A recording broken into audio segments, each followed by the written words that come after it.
ಪಾಂಡವರು ಮಹಾಭಾರತ ಮಹಾಕಾವ್ಯದ ಪ್ರಮುಖ ಪಾತ್ರಗಳು. ಅವರು ಹಸ್ತಿನಾಪುರದ ರಾಜ ಪಾಂಡುನ ಪುತ್ರರು.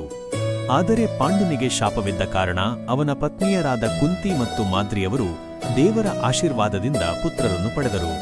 ಈ 5 ಸಹೋದರರು ಧರ್ಮ, ಶೌರ್ಯ ಮತ್ತು ಏಕತೆಯ ಪ್ರತೀಕವಾಗಿದ್ದರು. ಹಿರಿಯನಾದ ಯುಧಿಷ್ಠಿರನು ಧರ್ಮದೇವನ ಆಶೀರ್ವಾದದಿಂದ ಜನಿಸಿದನು. ಅವನು ಸದಾ ಸತ್ಯ ಮತ್ತು ನ್ಯಾಯವನ್ನು ಪಾಲಿಸುವವನು. ಅವನ ಮಾತುಗಳಲ್ಲಿ ಮೃದುತೆ ಇದ್ದರೂ ತೀರ್ಮಾನಗಳಲ್ಲಿ ದೃಢತೆ ಕಾಣಿಸುತ್ತಿತ್ತು. ಭೀಮನು ವಾಯುದೇವನ ಪುತ್ರನು. ಅವನಿಗೆ ಅಪಾರ ಶಕ್ತಿ ಮತ್ತು ಧೈರ್ಯ ಇದ್ದವು. ಅವನು ತನ್ನ ಸಹೋದರರನ್ನು ಸದಾ ರಕ್ಷಿಸುವವನಾಗಿದ್ದನು. ಅರ್ಜುನನು ಇಂದ್ರದೇವನ ಆಶೀರ್ವಾದದಿಂದ ಜನಿಸಿದನು. ಧನುರ್ವಿದ್ಯೆಯಲ್ಲಿ ಅವನು ಅಪ್ರತಿಮನಾಗಿದ್ದು ತನ್ನ ಗುರು ದ್ರೋಣಾಚಾರ್ಯರ ಪ್ರಿಯ ಶಿಷ್ಯನಾಗಿದ್ದನು. ಕಿರಿಯ ಸಹೋದರರಾದ ನಕುಲ ಮತ್ತು ಸಹದೇವರು ಅಶ್ವಿನಿ ಕುಮಾರರ ಆಶೀರ್ವಾದದಿಂದ ಜನಿಸಿದರು.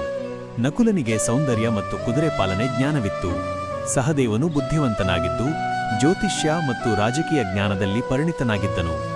ಪಾಂಡವರು ಬಾಲ್ಯದಿಂದಲೇ ಅನೇಕ ಕಷ್ಟಗಳನ್ನು ಎದುರಿಸಿದರು. ತಮ್ಮ ಬಾಂಧವರಾದ ಕೌರವರ ಅಸೂಯೆಯಿಂದ ಅವರು ಅಪಾಯಗಳನ್ನು ಎದುರಿಸಿದರು. ಆದರೂ ಪಾಂಡವರು ಎಂದಿಗೂ ಧರ್ಮದ ಮಾರ್ಗವನ್ನು ಬಿಡಲಿಲ್ಲ. ವನವಾಸ, ಅಜ್ಞಾತವಾಸ ಮತ್ತು ಅನ್ಯಾಯಗಳ ನಡುವೆಯೂ ಅವರು ಪರಸ್ಪರ ಏಕತೆಯಿಂದ ನಿಂತರು.